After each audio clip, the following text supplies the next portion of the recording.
All right, Shalom. I want to start off by giving all praise, honor, and glory to Yahweh Bahashem, Yahweh Shai Bahashem, Rakak Wadash. Double honors to the apostles, elders, and bishops at Great Millstone for teaching me this truth. It's your brother Rabbi Knapp coming out with a lesson, Lord's will, edifying to the Lord's elect. All right. I'm just gonna go on X, see what's on there, and go from there, man. Like I said, man, I kind of just actually I don't even. Let's go to the beginning. See what's in today's news. It says Hegseth accuses media of bias against Trump over Iran strikes. Let's look at that. That's 3 hours ago. Defense Secretary Pete Hegseth accused the media of undermining the success of recent U.S. military strikes on Iran's nuclear program during a press briefing on June 26, 2025. Hegseth specifically targeted journalists for questioning the operation's effectiveness, suggesting an inherent bias against President Duck. Amidst this, Fox News reporter Jennifer Griffin queried about the certainty regarding the movement of enriched uranium, leading to a sharp exchange where Hegseth criticized Griffin for allegedly misrepresenting facts while she defended her accurate past reporting. This is Pete Hegseth, by the way. If you don't know what he looks like, it's this man right here with the phallus around his neck. Okay, as a matter of fact, I want to follow him. He's the one who likes to he be sending the wrong text to the wrong people. Highly classified text he'll send to his daughter. Okay, so this is another fool.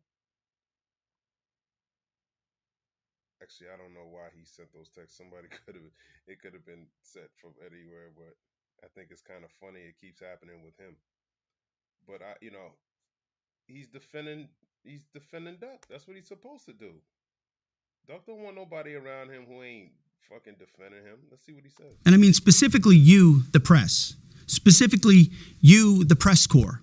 Because you cheer against Trump so hard. It's like in your DNA and in your blood to cheer against Trump. Because you want him not to be successful so bad, you have to cheer against the efficacy of these strikes. You have to hope maybe they weren't effective. Maybe the way the Trump administration has represented them isn't true. So let's take half-truths, spun information, leaked information, and then spin it. Spin it in every way we can to try to cause doubt and manipulate the public mind over whether or not our brave pilots were successful. How many stories have been written about how hard it is to, fly a plane for 36 hours? Has MSNBC done that story? Has Fox? Have we done the story how hard that is? Have we done it 2 or 3 times so that American people understand? How about how difficult it is to shoot a drone from an F-15 or 16 or F-22 or F-35? Or what it's like to man a Patriot battery? Or how hard it is to refuel midair? Giving the American people an understanding of how complex and sophisticated this mission really was. There are so many aspects of what our brave men and women did that because of the hatred of this press corps are undermined because your people are trying to leak and spin that it wasn't successful. It's irresponsible. And folks in this room are privy to that information because of the proximity here in the Pentagon. It's an important responsibility. And time again, classified information is leaked or peddled for political purposes to try to make the president look bad. And what's really happening is you're undermining the success of incredible B-2 pilots and incredible F-35 pilots and incredible refuelers and incredible air defenders who accomplished their mission, set back a nuclear program in ways that other presidents would have dreamed. How about we celebrate that? How about we talk about how special America is, that only we have these capabilities? I think it's too much to ask, unfortunately, for the fake news. So we're used to that. But we also have an opportunity to stand at the podium and read the truth of what's really happening. And the reality is you want to call it destroyed, you want to call it defeated, you want to call it obliterated, choose your word. This was an historically successful attack, and we should celebrate it as Americans. And it gives us a chance to have peace, chance to have a deal and an opportunity to prevent a nuclear Iran, which is something President Trump talked about for 20 years. Yeah. Okay. You let him tell it. Everything was successful. The Iranians didn't know you were gonna bomb that. Even though I don't trust the damn Iranians either. They're full of shit too. Okay, so I don't trust these damn Persians. I don't trust none of this shit, man. It's a big fucking act. All these damn world, all these damn heathen, man. I don't trust any of them. But you know, let's say they did strike and they bombed these sites, and I'm not saying they didn't. I'm just saying, are they utterly destroyed? Because you look into today's news, this is Iran's supreme leader says U.S. strikes gained no achievements. This is 39 minutes ago. Okay. So one person saying he's super successful. This is what they tell him. In Iran, what to see what he's saying, but he's probably not speaking English. Homes.com's comprehensive search layers cover an array of environmental factors. With just a few clicks, you can find homes with a low flood, fire. رئیس جمهور آمریکا در شرح اونچه که واقع شده بود I'll read it. Exaggerated the description of what damage had been done شده بود by U.S. strikes in an unprecedented way. بزرگ نمایی غیر متعارفی کرد. It became clear that he needed this exaggeration. معلوم شد که به این بزرگ نمایی احتیاج داره. Anyone who heard those statements could understand. هر کسی میشنید اون حرفها رو میفهمید That beneath the surface of those words there was another truth. که در زیر ظاهر این حرفها یک They couldn't accomplish anything. Iran dealt heavy blow to U.S. Says Khamenei. In parentheses, heavy blow. All right, So, just showing you, man. This is a show. حقیقت دیگری وجود داره. کاری نتوانستن انجام بدن به مقصودی And did not achieve their objective. که داشتن نتوانستن برسن. جمهوری اسلامی The Islamic Republic emerged victorious, and as a result, it dealt a heavy blow to the U.S. He's saying it's the exact opposite. It says Iran dealt heavy blow to U.S., says Khamenei. This is funny, man, because you see Hegseth saying, so he's probably countering what's being said on that end, and it's just like, this is what I'm saying, man. Crazy. اسلامی سیلی سختی به گونه آمریکا نواخت. By acting one of its key bases in the by attacking one of its key bases in the region. So they've been reporting that attack in Qatar, they knocked the missiles out. As a matter of fact, hopefully I can go find an article on that too. به یکی از پایگاه‌های مهم آمریکا در منطقه The Yul al-Yadid Air Base پایگاه العدید حمله کرد. And I do believe they can destroy all those military bases, man. I'm not going to read it. He pretty much said everything you need to know. Al-Udeid Air Base in Qatar. Let's see what news pops up. What to know about the U.S. Al-Udeid Air Base. You know what? Am I finished with Hegseth? Let's find out. Let's see what X is saying about Al-Udeid Air Base. I wonder what they're talking about. What's this? 4 hours ago, watch the Joint Staff Chairman General Dan Raisin Kane tells the story of the brave Patriot missile defense crews who led the defense of Al-Udeid Air Base from Iran's counterstrikes. The oldest soldier was a 28-year-old captain. The youngest was a 21-year-old private who had been in the military for less than 2 years. Okay. That's not what I'm looking for. Iran attacks U.S. airbase in Qatar. 6 missiles fired under Operation Basharat al-Faf. U.S. troops at Yel al-Yadid airbase take shelter. Interceptors seen lighting up Gulf skies. U.S. troops take over. Gulf skies ablaze. So what are they saying?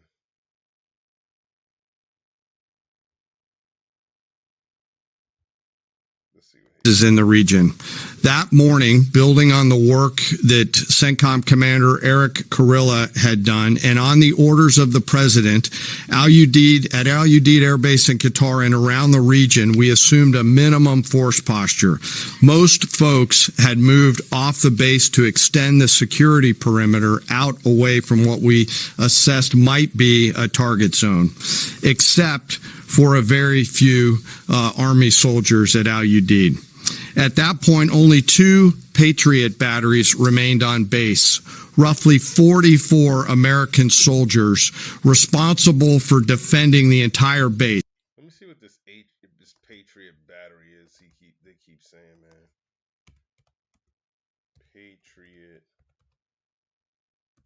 battery.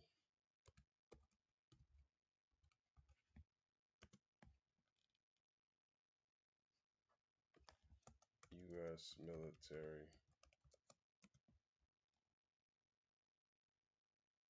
Okay.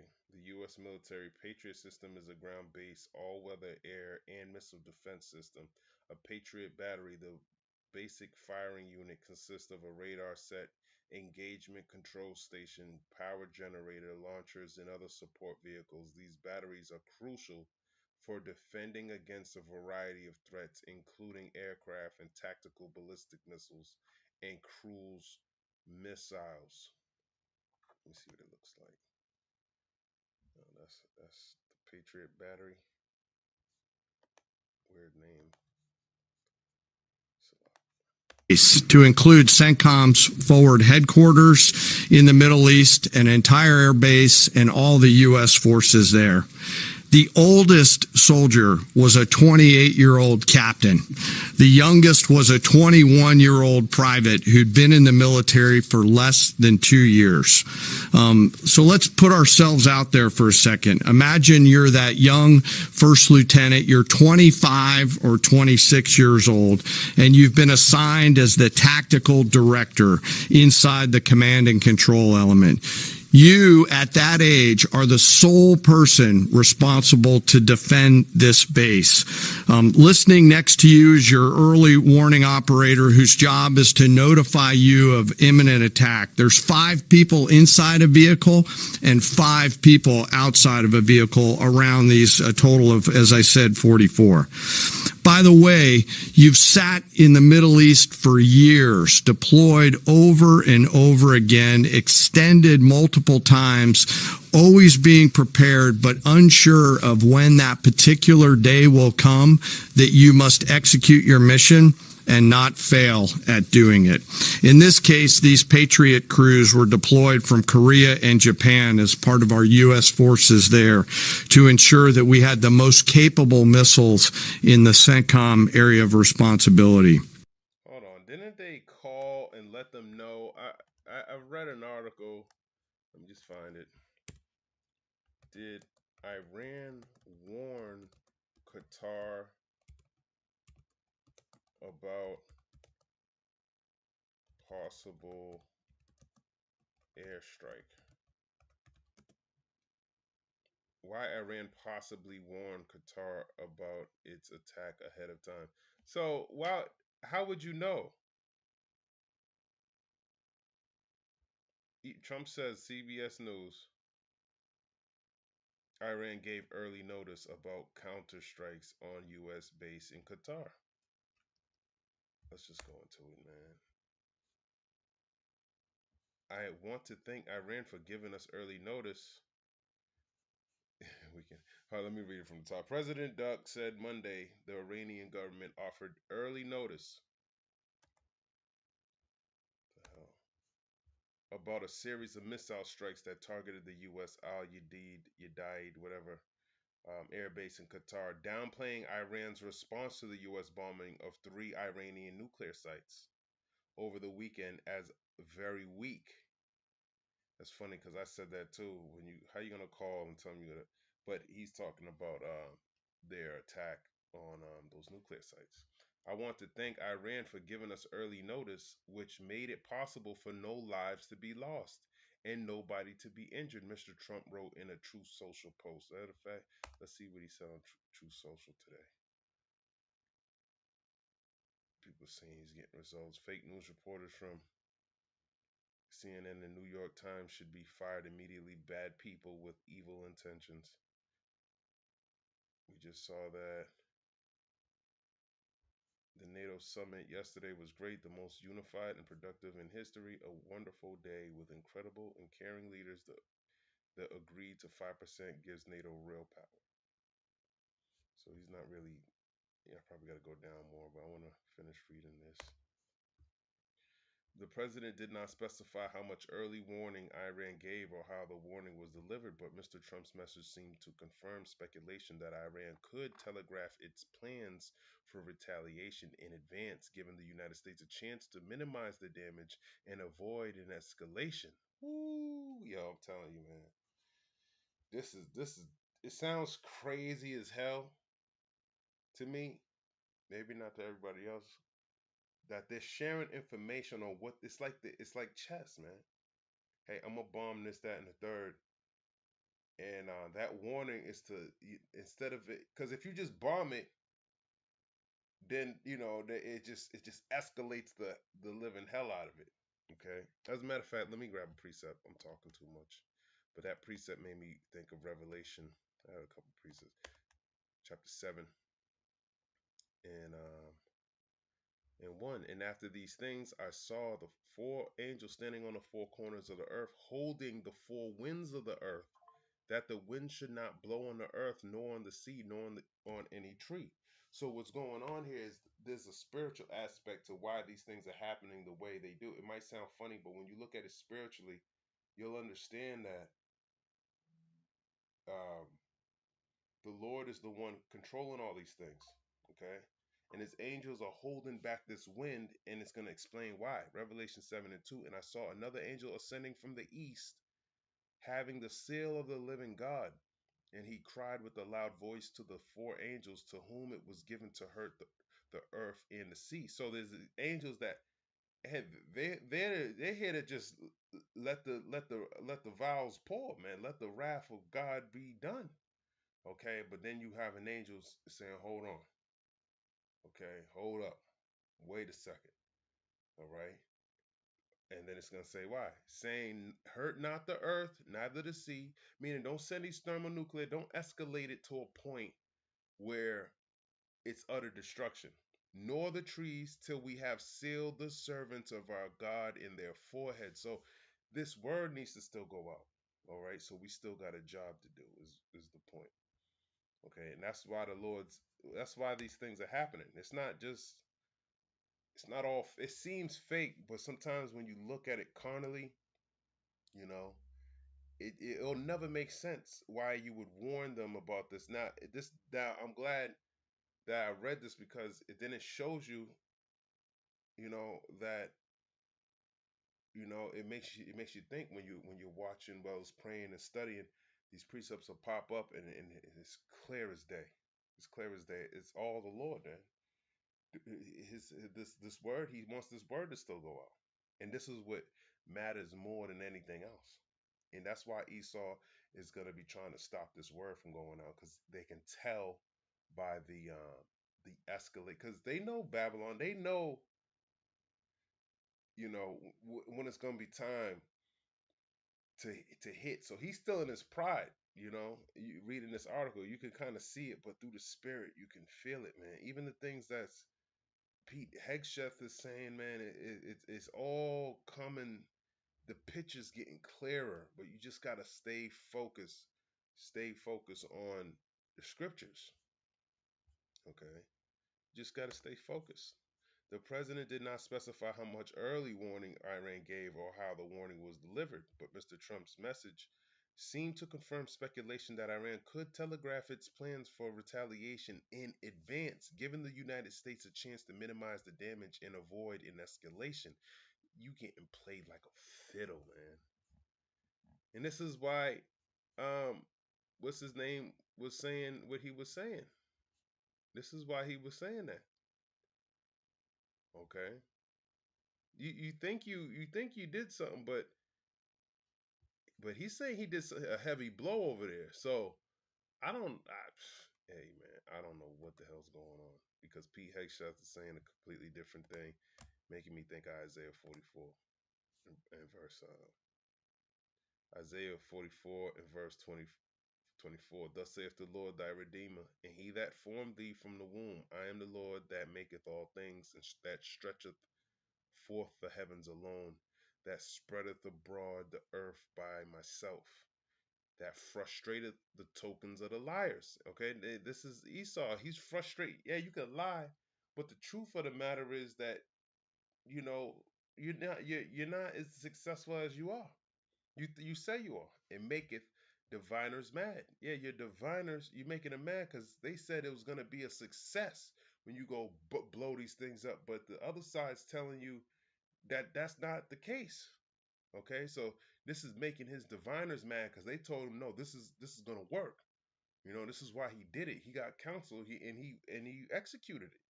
That turneth wise men backward. And then he's looking at his round table of all these men, talking to them.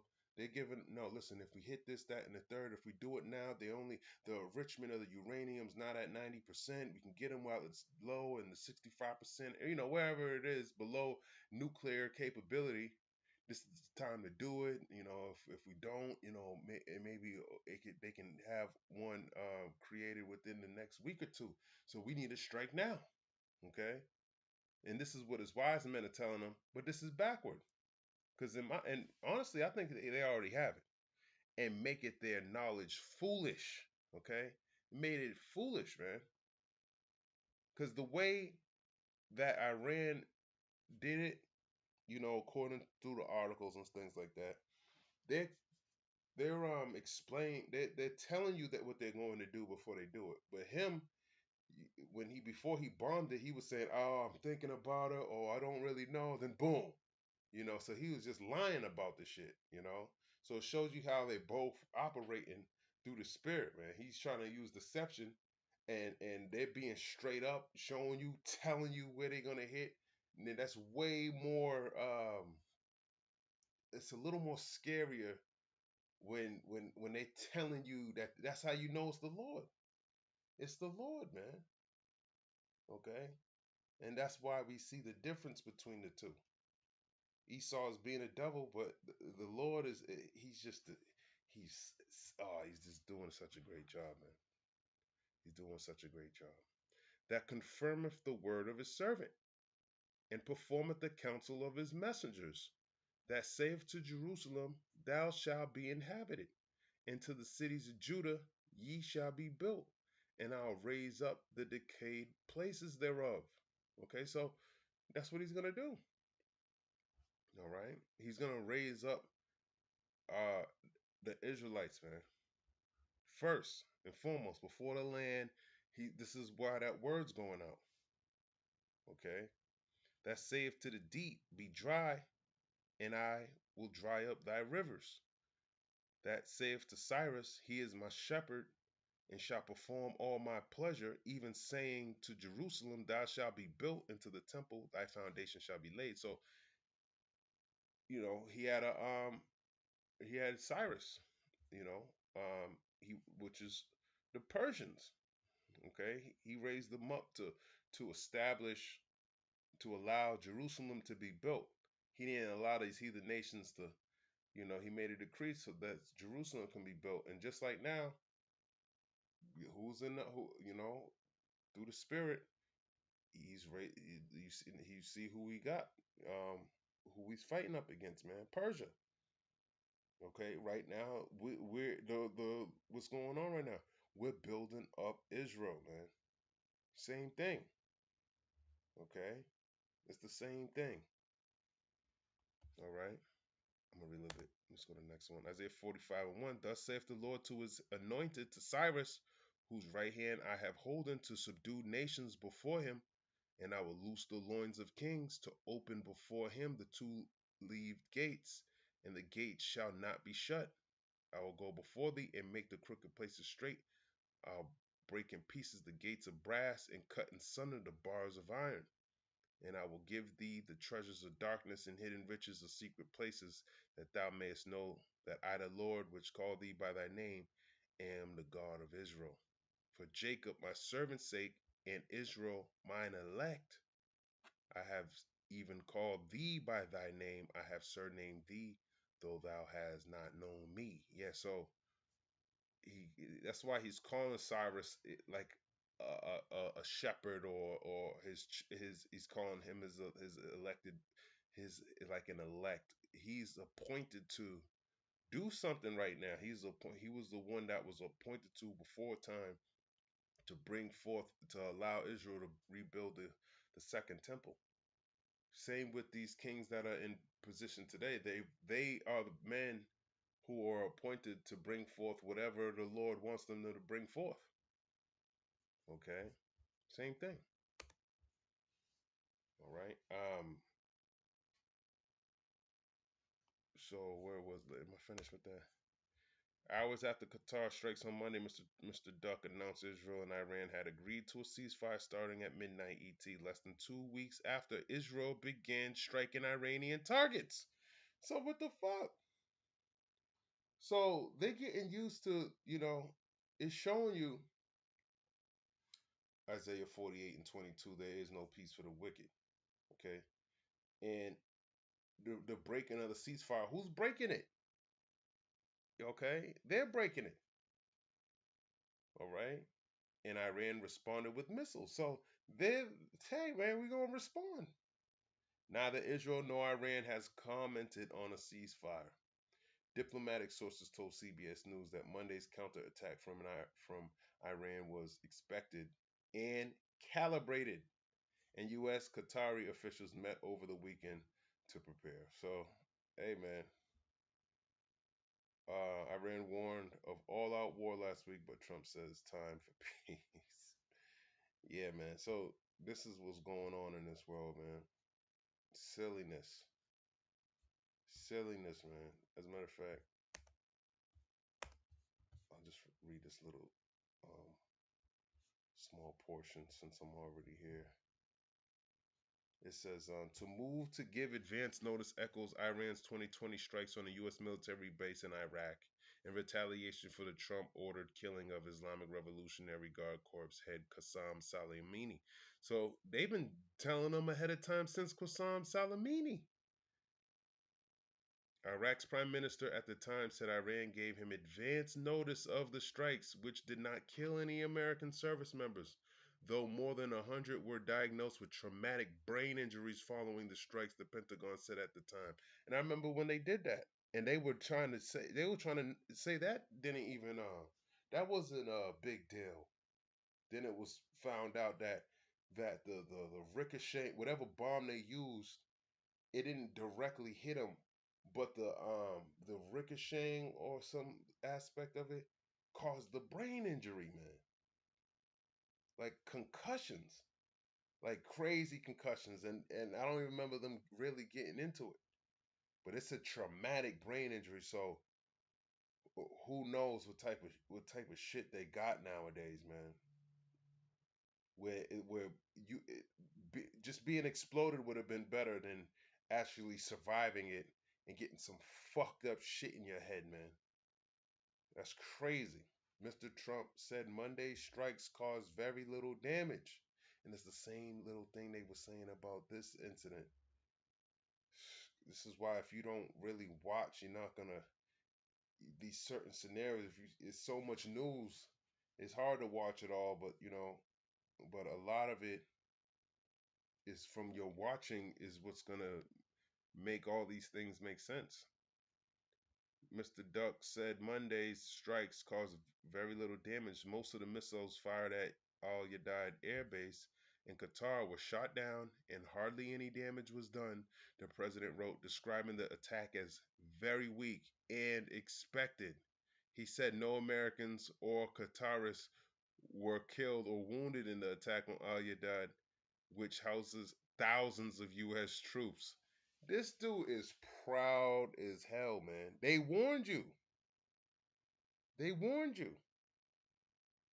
And they definitely not giving you. They come on, man. These people, but then it puts you in a position like, okay, um, you know, now the ball's back in your court. Now to be super patient, so, oh man, that's like when you're fighting somebody and he's bigger than you, you're smaller than him. You're not just gonna go in and keep punching.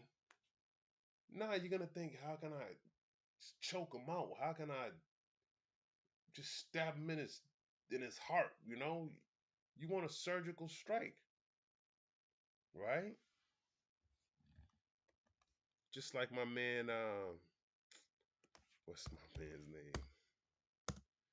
What's my man's name in Judges?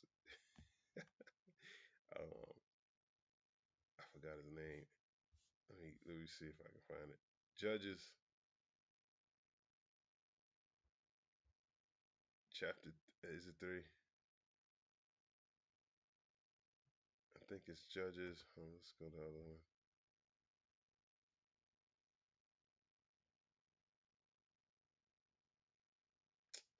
I can't think of the man's name, but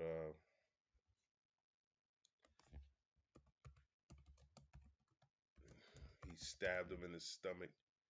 It was the king of Moab. Yeah, yeah, yeah. Judges 3. Judges 3. Ehud, that's his name. I'm gonna start at Judges 3 and let's start at 18. And when he had made an end to offer the present, he sent away the people that bear the present. But he himself turned again from the quarries that were by Gilgal, and said, I have a secret errand unto thee, O king, who said, keep silence. And all that stood by him went out from him. And Ehud came unto him, and he was sitting in a summer parlor, which he had for himself alone. And Ehud said, I have a message from God unto thee. And he arose out of his seat, and Ehud put forth his left hand, and took the dagger from his right thigh, and thrust it into his belly. And the half also went in after the blade, and the fat closed upon the blade, so that he could not draw the dagger out of his belly, and the dirt came out. Yeah, man, you talk about a surgical strike, man. This is how you take out a king. Then Ehud went forth through the porch and shut the doors of the parlor upon him and locked them. So people are waiting for their chance to strike the deadly strike, man. They're looking for the precision. Ultimately it's gonna be Russia. And Russia's probably telling Iran, don't do anything, because this is that's how Putin does it, man. He's super technical, which is like, imagine somebody destroys you technically, straight by the book. Nothing you do, he's just get that's I don't know. Putin just a lot of the things he says, a lot of the things he does is by the book. I actually heard that. Let me see. Was Putin a lawyer? I know he worked for the KGB and all that. Yes, Vladimir Putin studied law and has a degree in law. He graduated from Leningrad State University, now St. Petersburg State University, in 1975 with a degree in law. His thesis was on the most favored nation trading principle in international law.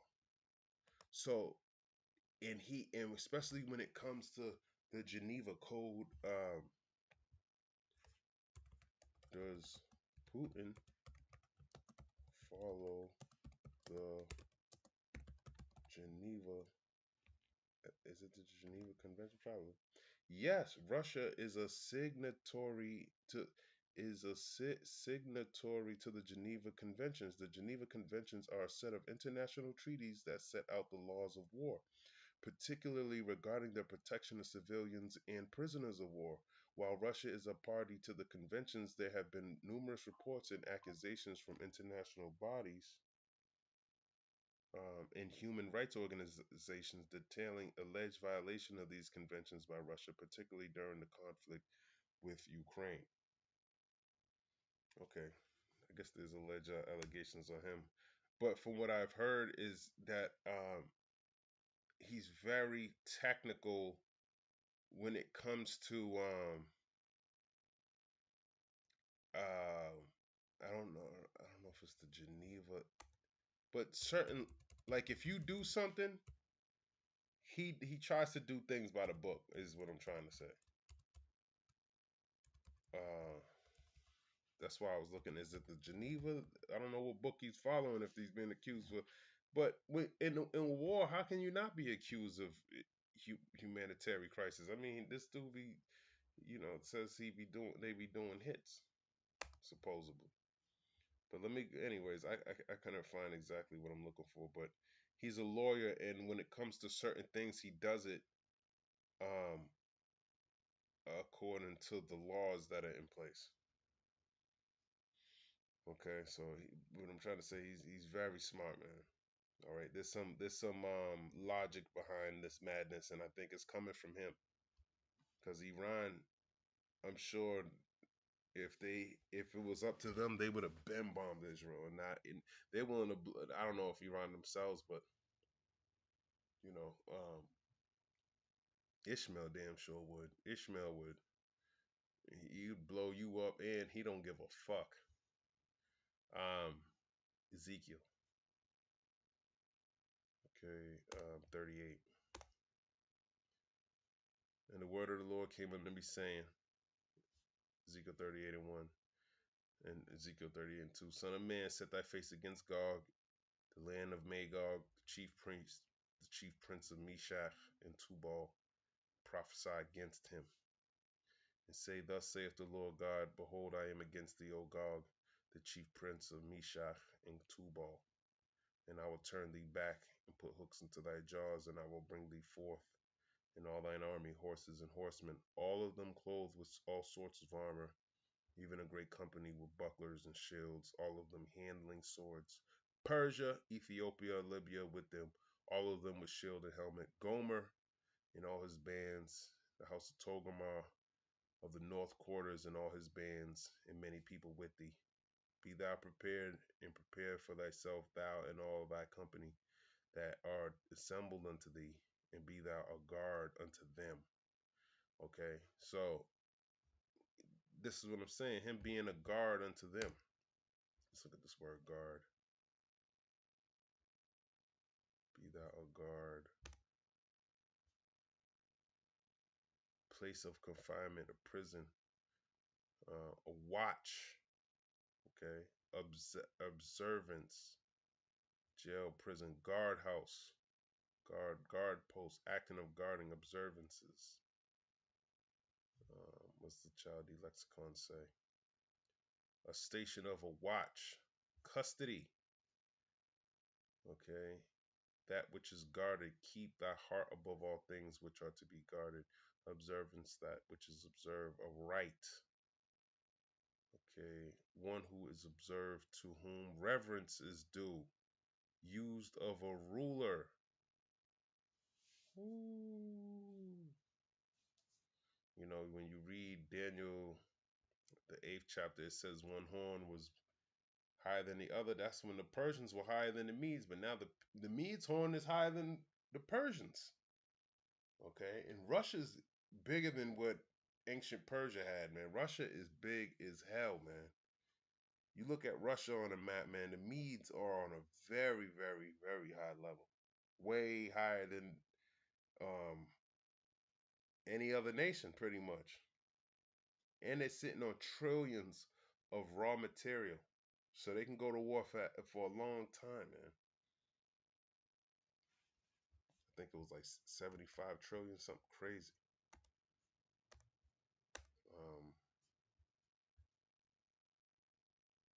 Iran Supreme Leader Ayatollah Ali Khamenei also said nobody was harmed in the missile strikes, writing so in an expo. So he's agreeing that nobody was harmed. But not like Duck. Duck will tell you everything's all right when shit's bad. But it sounds like he's even agreeing with his adversary on this. Yeah, you're right. We didn't hit anybody. You're right. You know, that showed an illustration of an American military base engulfed in flames. Oh, it said it. So hold on. Let me read it. Iran Supreme Leader Ayatollah Ali Khamenei also said nobody was harmed in the missile strikes, writing so in an X post that showed an illustration of an American military base engulfed in flames. So let's see is what he's talking about. Oh, he drew it. maybe he's just, I don't know. This is what he showed of. These dudes, man. Let me see. Iran has officially responded to our obliteration of their nuclear facilities with a very weak response, which we expected, and have very effectively countered. There have been 14 missiles fired, 13 were knocked down, and one was set free because it was headed in a non-threatening direction. I am pleased to report that no Americans were harmed and hardly any damage was done. Most importantly, they've gotten it all out of their system, and there will hopefully be no further hate. I want to thank Iran for giving us early notice, which made it possible for no lives to be lost and nobody to be injured. Perhaps Iran can now proceed to peace and harmony in the region, and I will enthusiastically encourage Israel to do the same. Thank you for your attention to the matter. Donald J. Trump. This shit is this is 3 days ago. This is hilarious, man. We're in a beautiful time. This is the best time. We're definitely in the best time because a lot of this, it seems funny, it seems weird, but the Lord's making this super entertaining, man. You gotta admit this is super entertaining. Jeremiah 50, and this is how the Bible was written in 36. A sword is upon the liars, and they shall dote. A sword is upon her mighty men, and they shall be dismayed. That's right. That's right, man. A sword is coming, man. You being pretty much, let's see what that means. Jeremiah 50 and 36. 50 and 36. It says a prophecy about the downfall of Babylon, specifically highlighting the judgment on its liars or false prophets and mighty men. The verse predicts a sword symbolizing divine judgment and destruction will fall upon these individuals, causing them to be dismayed and act foolishly. That's the truth. Yeah, it's coming. It's coming, man. The sword is coming. Let me grab that sword. Isaiah 34 in verse number 5. For my sword shall be bathed in heaven. Behold, it shall come down upon Idumea and upon the people of my curse to judgment. And that's talking about these thermonuclear missiles that's gonna fall on Babylon the Great. Okay, they don't really give a fuck about Qatar, and that's pointless. Okay, like I said, that precision strike, that straight to the gut, when he's about to fill his belly, then sudden destruction falleth upon him. That's what I'm talking about. Ehud, straight for the belly, man. Okay, let's get that in Job. Job chapter 20, in verse, I'll start at 18. That which he labored for labor for that which he labored for shall he restore, and shall not swallow it down. According to his substance shall the restitution be, and he shall not rejoice therein, because he have oppressed and have forsaken the poor, because he have violently taken away a house which he builded not. Surely he shall not feel quietness in his belly, he shall not save of that which he desired. There shall none of his meat be left, therefore shall no man look for his goods. In the fullness of his sufficiency he shall be in straits, every hand of the wicked shall come upon him. When he is about to fill his belly, God shall cast the fury of his wrath upon him, and shall rain it upon him while he is eating. So that's talking about these thermonuclear missiles. Okay. He shall flee from the iron weapon, and the bow of steel shall strike him through. So you ain't even gonna get away from it. Okay. And that's what all these nations are gonna do. Okay, that's what all of them are gonna do. And that's why I believe through the spirit that Putin told him to move this way. Okay. And ultimately, the Lord told Putin to tell that king to do exactly what the Heavenly Father and his Son want to be done down here on the earth. Okay. And fulfilling Revelation, the seventh chapter, holding back the winds so this word can get put out. Job 5:12, he disappointed the devices of the crafty so that their hands cannot perform their enterprise, which is the Noros Chloros Sucorum. Let me see if I said that wrong. I know I probably did. Uh,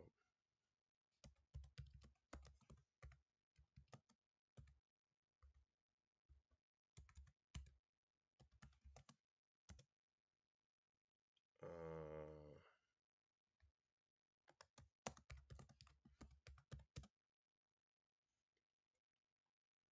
yeah, the annual coitus novos ordo seclorum. Okay, novos ordo seclorum. That's his enterprise that he puts on his dollar bill. Okay, this is his enterprise. Novos ordo seclorum. Right there. We just passed it. Oh, we just keep going. That's his enterprise. Well, that's what Novos ordo seclorum means. Let's see what it means. New Order of the Ages. It appears on the reverse of the Great Seal of the United States and is also featured on the $1 bill. The phrase signifies the beginning of a new era or new order of things, particularly in the context of the founding of the United States. So that's his enterprise. He taketh the wise in their own craftiness, and the counsel of the froward is carried headlong. Yeah, so meaning the Lord's gonna rush his ass. He's gonna make him rush, hasten, prepare quickly, do quickly. He's gonna be having to hurry up. He ain't got all the time in the world to do this. No, you gotta do it fast. And when you do things fast, you make mistakes. Okay? And we're watching him and seeing the Lord fucking this shit up. Therefore, rejoice ye heavens and ye that dwell in them. Talking about the believers, the Israelites, true believers who have this understanding. Woe to the inhabitants of the earth and of the sea. And that's the rest of you. You inhabitants of the earth.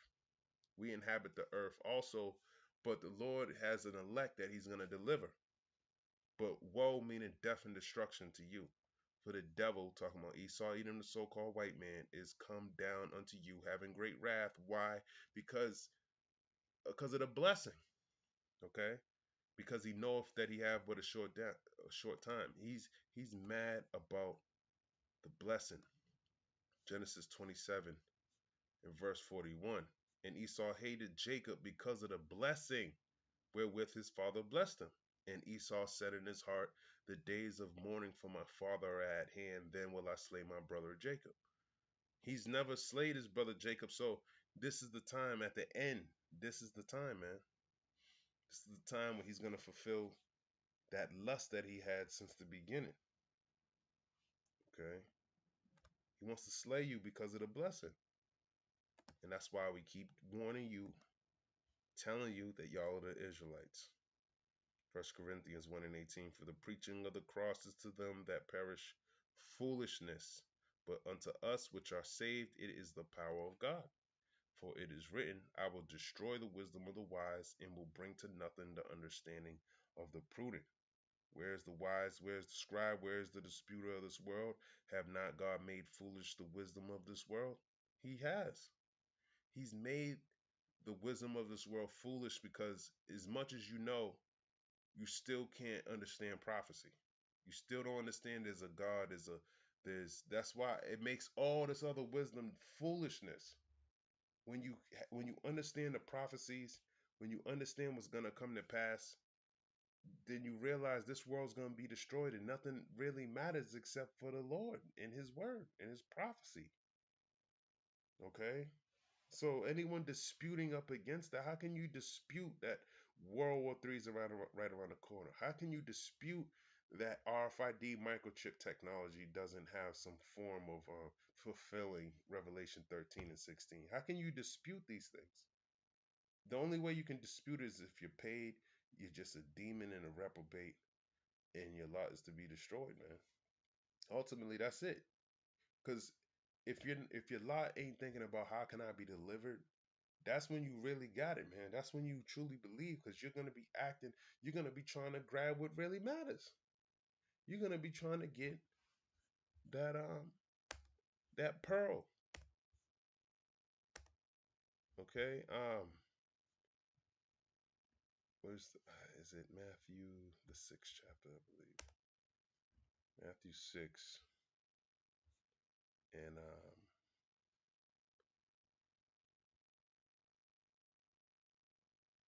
is it 6?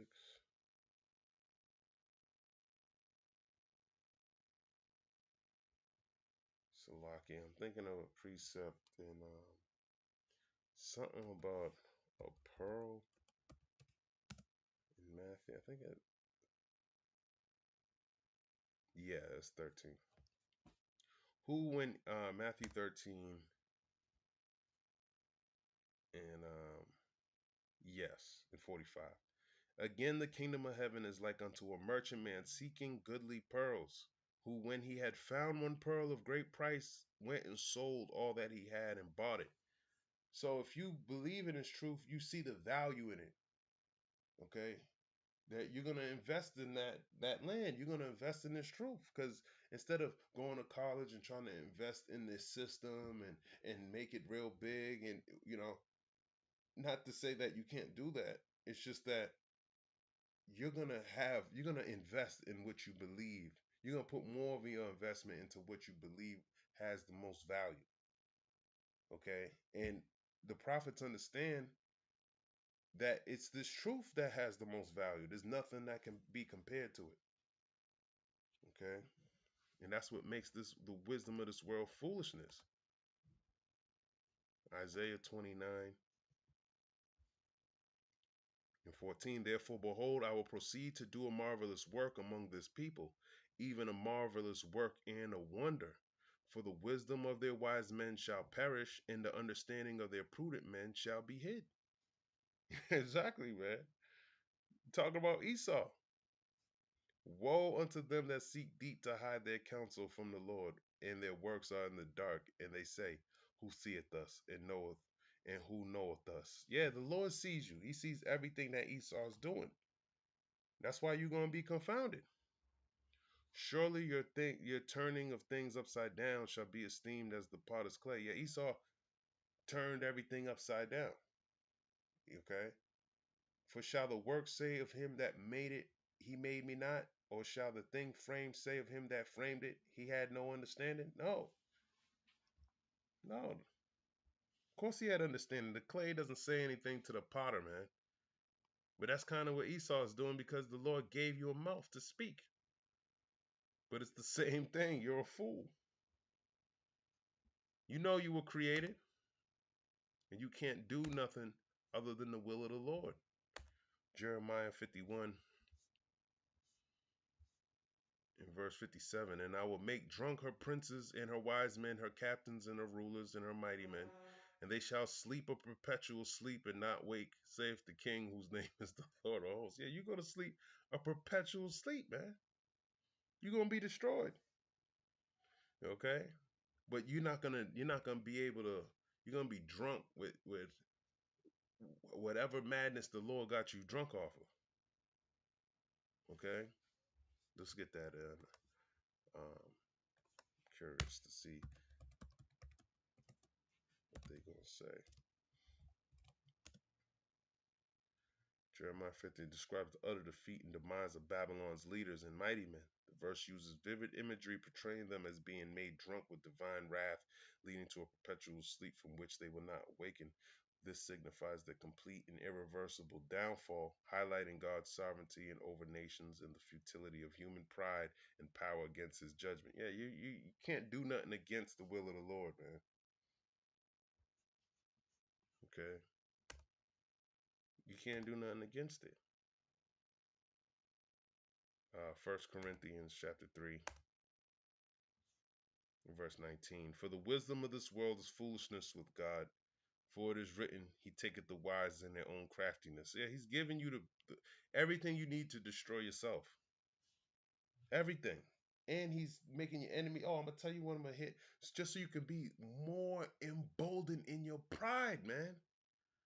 Then you can go tell your people. And then the people on top of that, they're hearing the report and they're back to folly. The Gulf of Hormuz is still open. You know, it was just another scare that didn't happen. So they're more indoctrinated when all these things are going to happen. I'm trying to think of the precept. All these things will happen suddenly and in an instant. I know I chopped that up, but it's somewhere like that. I think it's Revelation 18 probably. No, I'm not talking about that.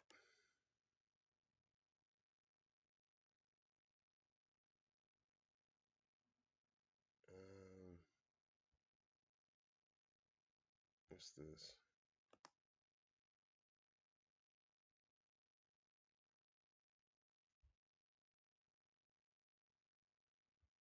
I can't remember.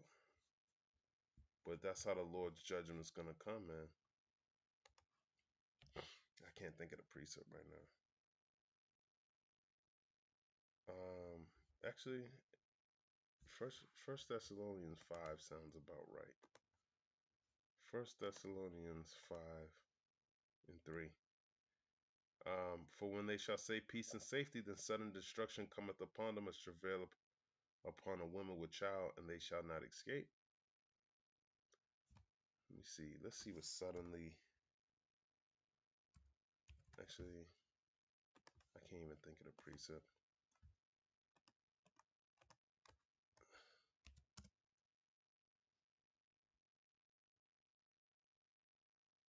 Yes, Isaiah 30 and 13. That sounds right. Isaiah 30, verse 13. I started 12. Wherefore, thus saith the Holy One of Israel, because ye despise this word and trust in oppression and perverseness and stay thereon, therefore this iniquity shall be to you as a breach ready to fall, swelling out in a high wall, whose breaking cometh suddenly at an instant. That's right, man. You know, that's for y'all who trust in this system. That goes for everybody. Even Esau, he actually trusts in his power. So he's not going to see it until it's going to be sudden and an instant for him too. When he's about to fill his belly. Same thing, man. I'll make sure I ain't going over. All right, I got to look. I'm going to pull out one more. Let's go to the book of Daniel. And I'm going to end it on this. Chapter 2. And Daniel 2, verse 27. Daniel answered in the presence of the king and said, the secret which the king have demanded cannot the wise man, the astrologers, the magicians, the soothsayers show unto the king. But there is a God in heaven that revealeth secrets, and maketh known to the king Nebuchadnezzar what shall be in the latter days. Thy dream and the visions of thy head upon thy bed are these. And this is what we're telling you, man, this destruction. Okay? We're given the interpretation of the thing. Okay. Daniel 2:44. In the days of these things shall the God of heaven set up a kingdom which shall never be destroyed, and the kingdom shall not be left to other people, but it shall break in pieces and consume all these kingdoms, and it shall stand forever. Talking about Yahweh Shai.